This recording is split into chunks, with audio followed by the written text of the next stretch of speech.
అందరికీ నమస్కారం అండి. నేను doctor Sridhar Reddy. So thanks for watching our pioneer advance I transplant videos.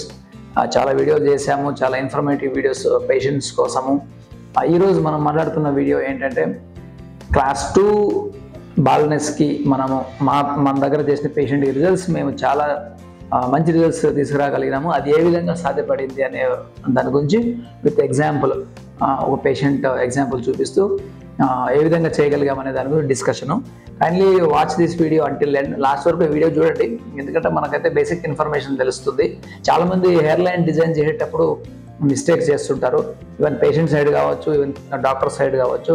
అలాంటి వాళ్ళకి ఈ వీడియో చాలా యూస్ఫుల్ అని నేను ఈ వీడియో చేయడం జరిగింది.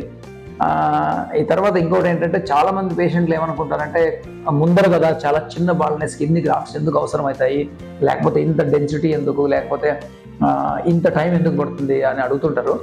మామూలుగా మీకు అర్థం చేసుకోవాల్సింది ఏంటంటే క్లాస్ 2, క్లాస్ 3 బాల్నెస్ ట్రాన్స్ప్లాంట్ చేయడం చాలా కష్టము when compare to class 5, class 6 baldness.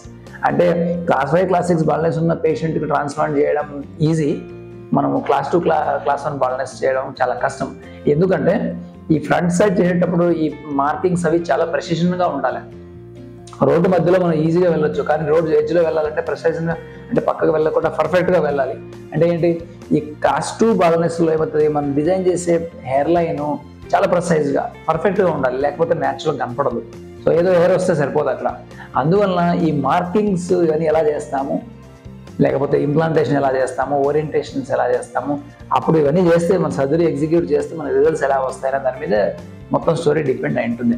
అందువల్ల క్లాస్ 1, క్లాస్ 2, క్లాస్ 3 వీళ్ళకి యాక్చువల్లీ ఎక్కువ టైం పడుతుంది. గ్రాఫ్ట్స్ కూడా ఆల్మోస్ట్ ఈక్వల్ టు ఎక్కువ గ్రాఫ్ట్లు పట్టవచ్చు.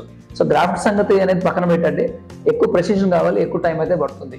సో అదనమాట డిఫరెన్స్. మామూలుగా మీరు అనుకున్నట్టు ఈ చిన్న బాల్నెస్ కదా, ఇది ఈజీగా అయిపోతుంది, ఇది తక్కువ గ్రాఫ్ట్స్ అయిపోతుంది అనుకోవద్దు. అట్లా వెళ్తే మీ ట్రాన్స్ప్లాంటేషన్ ఫెయిల్ అయ్యే ప్రమాదం ఉంది. సో ఈ వీడియో అయితే లాస్ట్ వరకు చూడండి. మన పేషెంట్ క్లాస్ 2 బాల్నెస్ ఉన్న తనకి ఏ విధంగా మనం రిజల్ట్స్ తీసుకురాగలిగాము, ప్లాన్ ఏం చేసాము, ఎగ్జిక్యూషన్ ఎలా చేసాము, రిజల్ట్స్ ఎలా వచ్చిందనేది మీరు గమనించాలి.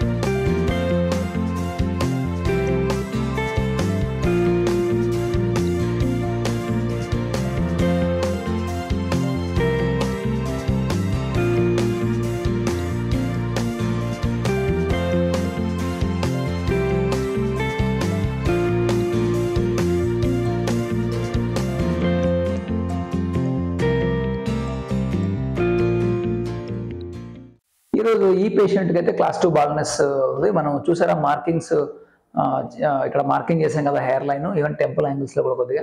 ఇక్కడ మెయిన్ ఏంటంటే ఈ మార్కింగ్స్ మేము ఏ విధంగా చేయగలిగాం అనేది మీకు జస్ట్ మార్క్ లాగా కనపడవచ్చు. మనకు కొన్ని క్యాలిక్యులేషన్స్ ఉంటాయి. ఈ అప్పర్ ఫేషియల్ హైట్ అని, మిడ్ ఫేషియల్ హైట్ అని, లోవర్ ఫేషియల్ హైట్ అని మనం ఒక అప్రాక్సిమేట్ క్యాలిక్యులేషన్స్ చూస్ చేయొచ్చు, లేక స్కేల్ తీసుకొని మెజర్మెంట్ చేసి మనం క్రియేట్ చేయొచ్చు. ఆ తర్వాతనే మనకు హెయిర్ లైన్ ఎక్కడ ప్లేస్మెంట్ చేయాలని ఒక క్లారిటీ వస్తుంది. ఆ తర్వాత మనం టెంపుల్ యాంగిల్స్ దగ్గర వెళ్ళి ఏ విధంగా కర్వ్ చేయాలి, రెండు పక్కల న్యాచురల్గా ఉందా లేదా అని మనం డైరెక్ట్ విజువల్స్లో కావచ్చు, ఫొటోస్లో కావచ్చు, ఇండైరెక్ట్ మిర్రర్ ముందు కూర్చోబెట్టి ఈ 3 వర్షన్లో మనం చూసిన తర్వాతనే హెయిర్ లైన్ డిజైన్ చేయడం జరుగుతుంది. ఈ హెయిర్ లైన్ డిజైన్ అనేది ప్రతి ఒక్క పేషెంట్ కంటే ఒక్కొక్కరికి ఒక విధంగా ఉంటుంది, అందరికీ ఒకే రకంగా ఉండదు. కాబట్టి ఈ ఫోర్ హెడ్ సైజ్ కావచ్చు, హెడ్ సైజ్, స్కాల్ప్ విడ్త్ కావచ్చు, ఇవన్నీ మ్యాటర్స్ అనమాట. ఈ పేషెంట్కి ఈ విధంగా మేము ఎలా మార్క్ చేయగలిగామంటే కన్సల్టేషన్లో కూర్చోబెట్టినప్పుడు కొన్ని క్యాలిక్యులేషన్స్ ద్వారా మనం ఆ లైన్ తీసుకురాగలుగుతాం. బ్లైండ్గా అందరికీ ఇదే హెయిర్ లైన్ మ్యాచ్ అవ్వదు. సో ఇది ఫస్ట్ పాయింట్. రెండో పాయింట్ ఏంటంటే ఫ్రంటల్ హెయిర్ లైన్లో నేను చాలామంది కేసులు చూశాను, బంచెస్ లాగా, ప్లగ్స్ లాగా పెట్టింటారు. ఆ విధంగా పెడితే మనకు ట్రాన్స్ప్లాంట్ న్యాచురల్గా ఉండదు. సింగిల్ ఫాలిక్యులర్ యూనిట్స్ అక్యూట్ యాంగిల్స్తో ఉండాలి. ఈ single follicular units first, second లైన్లో వేసుకోవాలి. తర్వాత మంచి గ్రాఫ్ట్స్ డబుల్, ట్రిపుల్ లెట్స్ వేసుకోవాలి. అదే కాకుండా యాంగులేషన్స్, అక్యూట్ యాంగిల్స్ అంటే తక్కువ యాంగిల్ ఉంటుంది మన స్కిన్ సర్ఫేస్కి అన్నప్పుడు ఒక్కొక్క ఏరియాలో ఒక్కొక్క రకంగా ఉన్న స్కిన్ కర్వ్ ఉంటుంది. కాబట్టి స్కిన్ ప్రకారం మనం అక్యూట్ యాంగిల్స్ చేసుకొని పోవాలి. తర్వాత ఓరియంటేషన్ అంటే డైరెక్షన్ ఆఫ్ ద హెయిర్స్ అనమాట. ఇవన్నీ ఈ 3 చాలా ఇంపార్టెంట్. అదేవిధంగా హార్వెస్టేషన్ చేసేటప్పుడు మంచి గ్రాఫ్ట్స్ హార్వెస్ట్ చేసామా లేదా, మంచి గ్రాఫ్ట్స్ తీసిన తర్వాత మంచిగా ప్రాసెస్ చేసి ప్రిజర్వేషన్ సరిగా చేసామా లేదా, హ్యాండిలింగ్ సరిగా చేసాం లేదా, తర్వాత ప్లేస్మెంట్ ఆఫ్ ద గ్రాఫ్ట్స్ సరిగా చేసాం లేదా, ఇవన్నీ విషయాల మీద మనకు ట్రాన్స్ప్లాంటేషన్ అయితే రిజల్ట్స్ అయితే డిపెండ్ అయి ఉంటుందండి. సో ఇక్కడ ఈ పేషెంట్కి మనం క్లాస్ 2 బాల్నెస్లో ఇంప్లాంటేషన్ చేసిన తర్వాత సర్జరీ చాలా బాగా అయింది. మీరు గమనిస్తే 10 months తర్వాత ఎక్సలెంట్ డెన్సిటీ వచ్చింది.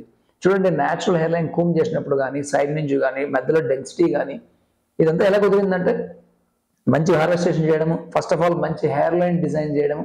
మంచి హెయిర్ లైన్ అంటే ఏంటంటే బ్యూటిఫుల్ న్యాచురల్ హెయిర్ లైన్ అనమాట.